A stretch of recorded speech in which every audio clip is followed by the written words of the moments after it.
really good games. Third meeting of the season already between these two.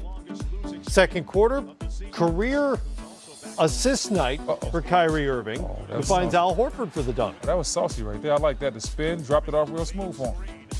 How about that? The left hand floater. He made that. That's such a tough shot. He made it look so easy, G. Hill. Mike Conley move right there. I thought that was also saucy, but I'm not the arbiter of saucy on this desk. I think Brendan is. Yeah. Gordon Hayward with the layup from Kyrie. 14 points, 8 assists at the half. Did have 6 turnovers in that first half. Cut that down to 1 in the second, and then he starts scoring. And that's what makes him special right there. His ability off the dribble to get his shot at the rim or in the mid-range. Beat you in so many ways. Raptors on the run. Serge Ibaka with the finish. Serge Ibaka has been so important for this team. He's had an incredible year. Leonard. That's his bully ball right there, G. Hill. Big boy. Yeah. Weight room. He is a strong individual. 4-point game after the made free throw. Hayward to Al Horford for the dunk on Ibaka and a little stare down as well. Maybe G. Hill. Not very Horford-like. Boston up by 6. Kawhi answers. Ooh. Oh, my goodness. Goes baseline. That'll go. His ball handling has gotten so much better. Tremendous. His ball handling has improved so much. Oh, my goodness. Watch the strength here, by the way. Like, look, the crossovers, the strength, everything, man. Kawhi. Ooh, Like Kawhi 2 defenders hanging on him. Yeah, Kawhi just impresses me so much every single night in every aspect of his basketball game. And that put Toronto up by 4 late in the game. But here comes one of the great closers in the league, Kyrie Irving. Yes, indeed. You said it best, Matt. You got people on skates, deep range, off the dribble. That's the guy you want to have the ball in their hands down the stretch. Normally delivers. Hey, G. Hill, that's why he was so mad he didn't get that ball against Orlando. He knows what he can do in the clutch. Don't be throwing it to the young pups. I've done this. That's right. 11-0 run there. Irving goes for 27 and a career high. 18 assists along the way. And Boston hangs on to win it 117-108. So they break their 3-game losing streak with their 7th straight home win. They also ended Toronto's 5-game win streak. And I believe, I don't have the standings in front of me, I believe that knocked Toronto out of the best record in the league, right? Milwaukee won tonight? Something like it. I'll double check this. Milwaukee is, Milwaukee's 32-12. Milwaukee's number 1. 117-108. Thank you very much. There's your final, and here's Kyrie Irving. Not that Kyrie necessarily had to say something about who should be closing games in Boston, but there's no better evidence than what we just saw. Yeah, and when we talked about it there, I mean, probably one of the best closers. Won games, playoff games, championship, game 7s. And they needed that. I mean, the 3 bad losses they had on the road at Orlando, at Miami, Brooklyn as well. So to get back home against a great team, Kyrie Irving came out, played great. Of course, Toronto, give them credit. They fought back in the game, made it a close game, but Irving down the stretch is just too good. Yeah, Irving down the stretch is incredible, and I liked how he bounced back from the adversity that he had been through. There, obviously, in the Orlando game, he wasn't happy with the way the game ended. He didn't get the ball, felt that he should have gotten the ball. Made some comments that his teammates didn't like. He later reeled it back in, but instead of harping on it, he made his apology, went past it. In this game, he proved why he needs to be the guy that gets the ball at the end of the game. And so it's more about showing than talking about it with your mouth. He showed why he should be the closer, hitting big shot after big shot. And I think that's something that these young guys on this team can respect, because you can talk about it, but these young guys last year, they were a game away from the NBA Finals, so all the lip service doesn't matter. They want to see it. Right. And tonight, Kyrie showed that Uncle Drew was in the building, and he was saying Uncle Drew needs the ball in the clutch.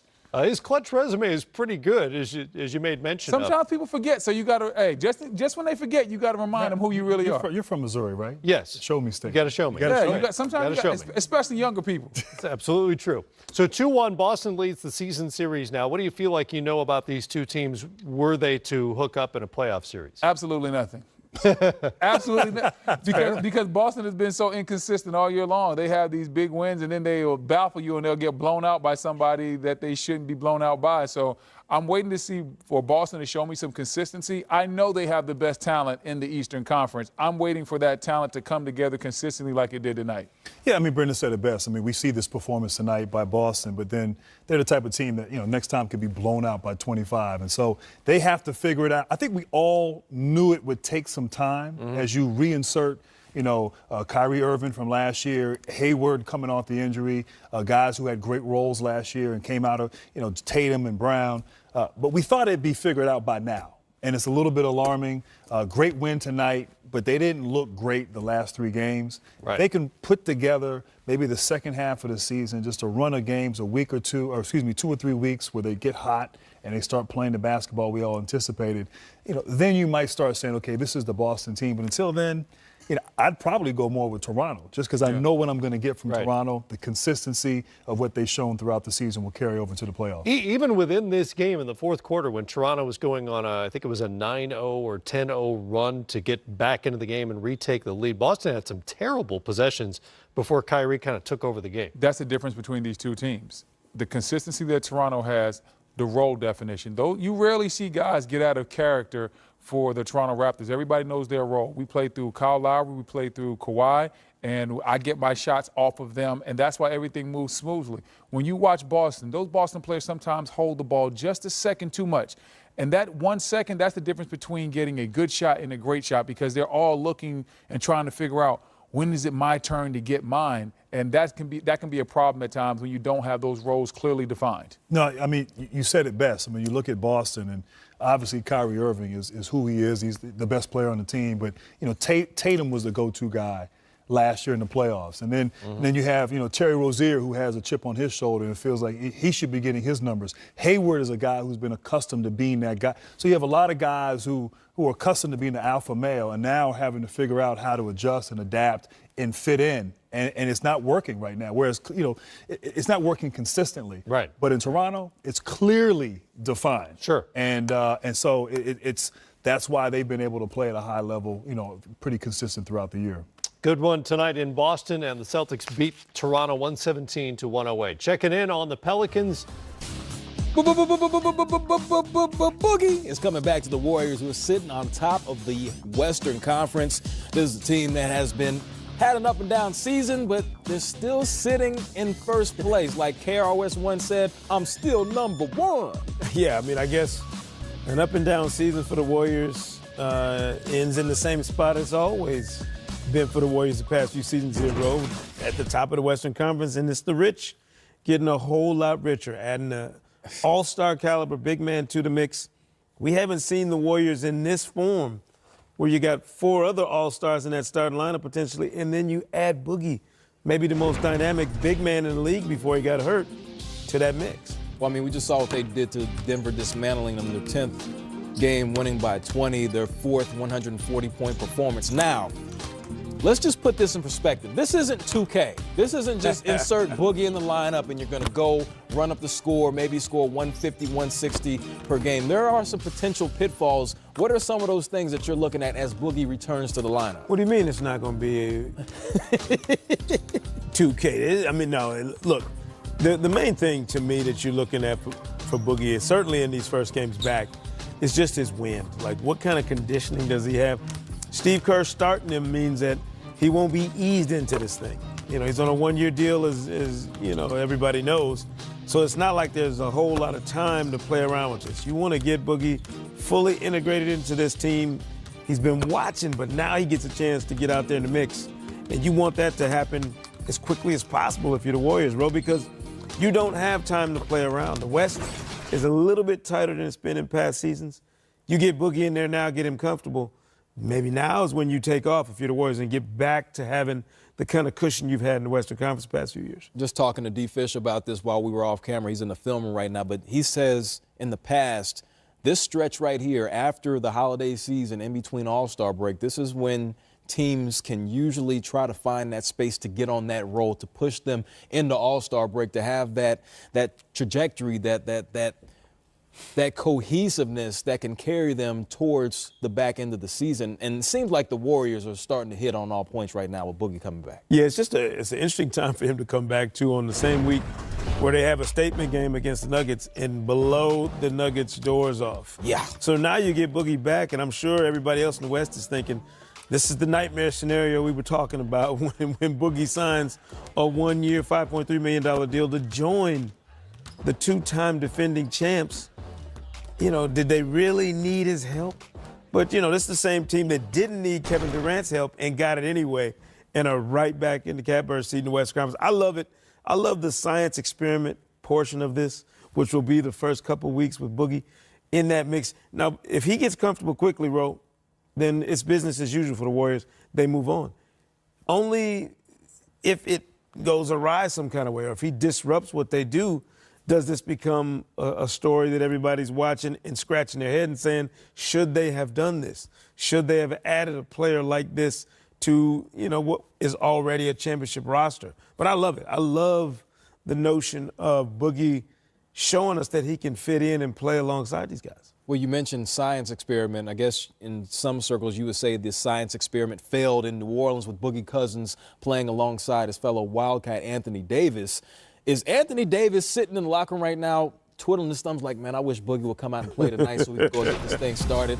No, and I don't think it failed. I mean, the injury was something that, you know, nobody could have foreseen that coming. And to your point, they weren't great when they were playing together, but they were starting to play a little bit better, and then they took off, you know, with Anthony Davis shouldering his normal load and really took off after Boogie got hurt. But I don't know that I would blame Boogie. I mean, at the time he got hurt, he and AD were like, what, the first duo in the history of the league, averaging 25 and 12 apiece. I mean, it was some ridiculous statistic that you had where those two guys were vibing, you know, outlandishly. And it was the supporting cast that hadn't quite gotten up to speed to figuring out how to play around those guys. You know, I'm not going to knock Boogie for his time with the Pelicans. The injury left that as an incomplete. Definitely not going to knock that at all. Love to see the big timers, as I affectionately like to call them, playing together. A big man in Boston getting buckets. You know, he came out, his knee was a little sore, and he was getting toward his minutes, so we thought it would be cautious to just not push him anymore. We thought we could finish the game off anyway, and it's just, you know, I hope it's nothing more than just soreness, just general soreness.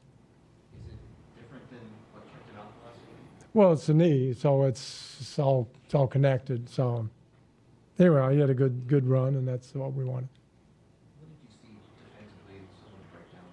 Well, I mean, you know, to be honest with you, they hit 5 big threes that we were on them. They made some unbelievable shots. I thought when we got up 13, we got a little complacent, and they scored too quickly, too fast, and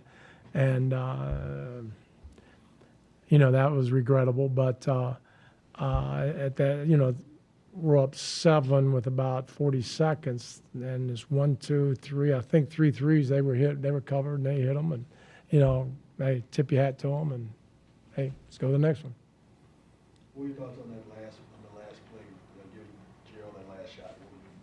Yeah, he's the guy who can get a wide open shot like that, and he can hit them, and yeah, that's why we went there. Did you see anything from, I guess, your Littles lineup for those 4 guys? Well, the first time.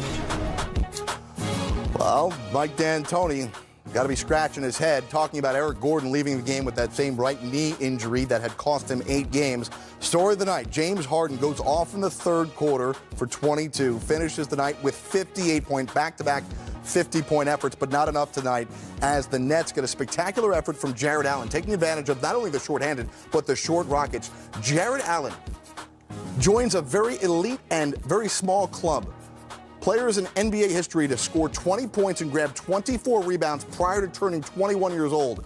Allen joins Andre Drummond, Dwight Howard, Shaquille O'Neal, and John Drew from back on Sekou's favorite Hawks team back in 74-75. Jared Allen tonight with an amazing game, 20 points, 24 rebounds, taking advantage of P.J. Tucker, who had to guard him a large portion of the night. Meanwhile, inside of our coach's film room tonight, giving us a unique perspective of the action is Derek Fisher. D-Fish, in addition to Jared Allen inside, Spencer Dinwiddie outside, 33 points, 10 rebounds, including some incredible clutch buckets in the fourth quarter and overtime. Yeah, Spencer Dinwiddie, even though James Harden, the man in Houston, that's who everybody wants to talk about.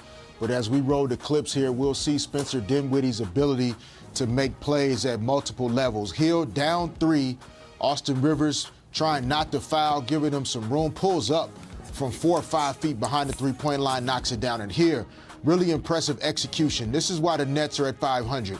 40 seconds to go in overtime.